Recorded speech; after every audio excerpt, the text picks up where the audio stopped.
Sot do flasim për letërsinë shqipe. Dhe letërsinë shqipe kam disa autorë që unë kam lexuar në këto 2 vite që dua shumë t'ju rekomandoj, sidomos tani edhe për panajër. Pse jo të mos i hedhin pak syt tek letërsia shqipe. Fillojmë me një autor shqiptar siç është Enkelet Lambaj që mbahet për thrillerin. Dhe unë e kam nisur këtë autor me librin e parë Vendi diku midis. Më pas kam lexuar Gjithçka që ke dhe Gjithçka që dua, që është dhe libri i fundit që autori ka shkruar.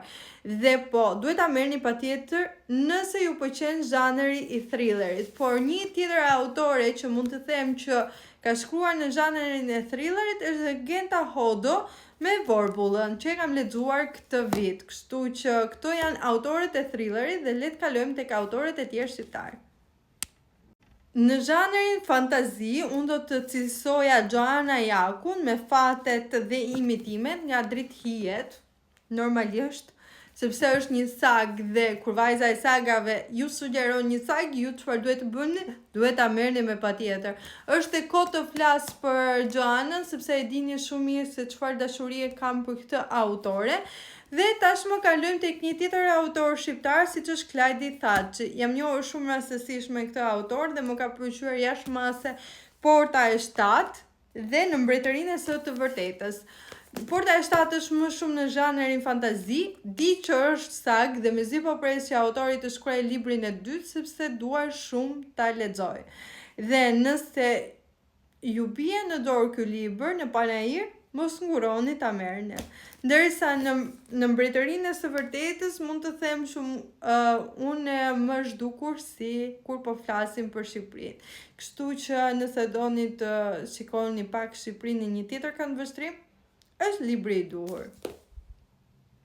Një tjetër autor shqiptar në zhanrin e filozofisë, le ta themi kështu, me përmbajtje shumë të fortë të filozofisë, nuk e mund të rekomandohet për çdo, por nëse keni shumë qejf të lundroni në letërsinë shqipe, është Suad Arilla nga Zanafilla, me Zanafillën.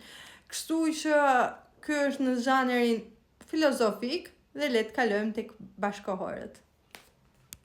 Një tjetër autor shqiptar është Ervin Nezha, Erat që trazojnë mjegullën.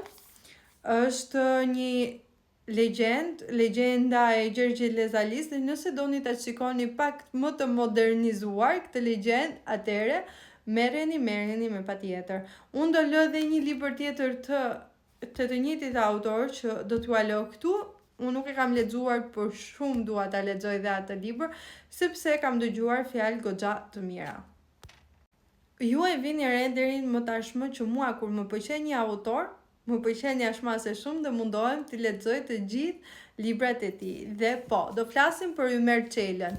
E kam nisur Ymer Çelën me dhe një tjetër rast, një histori që mund ta gjejmë kudo nëpër familjet shqiptare. Më pas e kalova te disa tregime, siç është Atje te Pema në Bregore, që ka dalë vjet në panajër. Dhe le ta themi që këtë vit e hapa përsëri me Ymer Çelën me festa e prishur e djajve. Dhe kam dhe 2 libra të tjerë të Ymer Çelës për ta lexuar komplet krimtarinë e tij, por do ju flas në një video tjetër për to. Nëse doni të ktheheni pas viteve 90, Diana Çuli e ka këtë aftësi dhe është drejtori i trotuarëve që unë kam lexuar nga kjo autore. Dhe duat prap të lexoj nga kjo autore dhe të kuptoj se si shkruan, pasi me librin e parë, ma ka marrë zemrën. Dhe libri i fundit që unë kam lexuar nga autorët shqiptar, nuk e kam vendosur në renditje, por është një tjetër autore e re, siç është Cindy Tona, Pas dyerve të Parisit.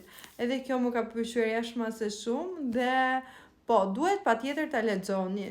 Pse jo, të mos i jepni një vëmendje letërsisë shqiptare.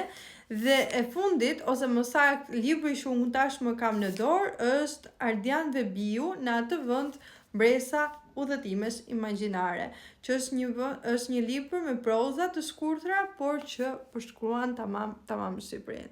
Shpresoj t'ju ketë pëlqyer kjo video, edhe pse ka dalë pak e gjatë, por në videot e tjera doja të tregoj pak letërsinë shqipe që ka ardhur këtë vit. Shihemi në video të tjera. Bye!